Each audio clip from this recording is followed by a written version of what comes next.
A disappointment for pot smokers today. The Drug Enforcement Administration has rejected a petition to loosen marijuana restrictions. The feds will allow more research on marijuana, but say weed will remain a Schedule I drug. That classification means it has no accepted medical use and has a high potential for abuse. That puts it at the same level as drugs like heroin and ecstasy. Today's decision puts the DEA at odds with 25 states that have already legalized medical marijuana, as well as several members of Congress who have been pushing for change. Our justice reporter Paula Reid is tracking the story from Washington. Paula, what are the consequences of today's decision from a legal perspective? Legally, it seems if you want marijuana to be legalized at the federal level, it's probably time to start, turning your efforts to Congress, because the so-called interagency approach, the DEA and the FDA, doesn't seem to be moving very quickly, as we saw today when they rejected a bid to reschedule marijuana, saying that marijuana has no currently accepted medical use and treatment in the United States. A lot of people don't believe that's true, but that's the final word today from the DEA and the FDA. So for those people who want to see it legalized at the federal level, as it is in many states, it's probably time to get Congress to pass a law. It seems that's really your only hope at this point under this administration.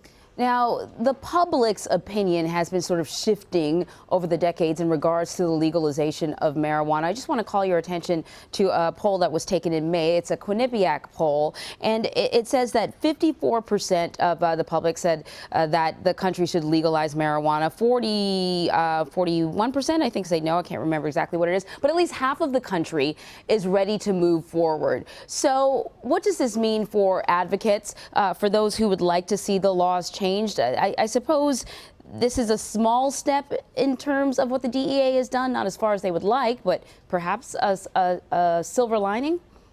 You're absolutely right. It's a small step, and it comes after several other small steps that the Department of Justice has taken short of actually trying to legalize marijuana. The first step is that they told federal prosecutors to really back off of prosecuting individuals for possession of marijuana and instead to focus limited resources on widespread distribution and other more serious marijuana-related offenses.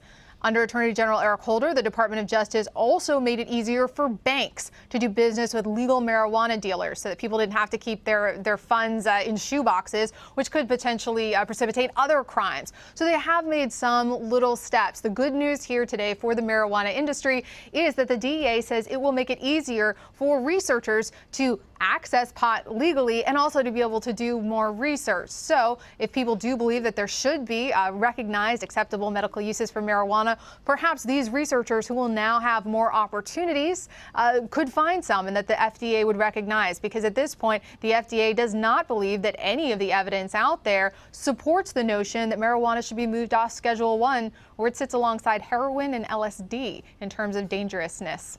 All right, Paula Reid, thank you so much.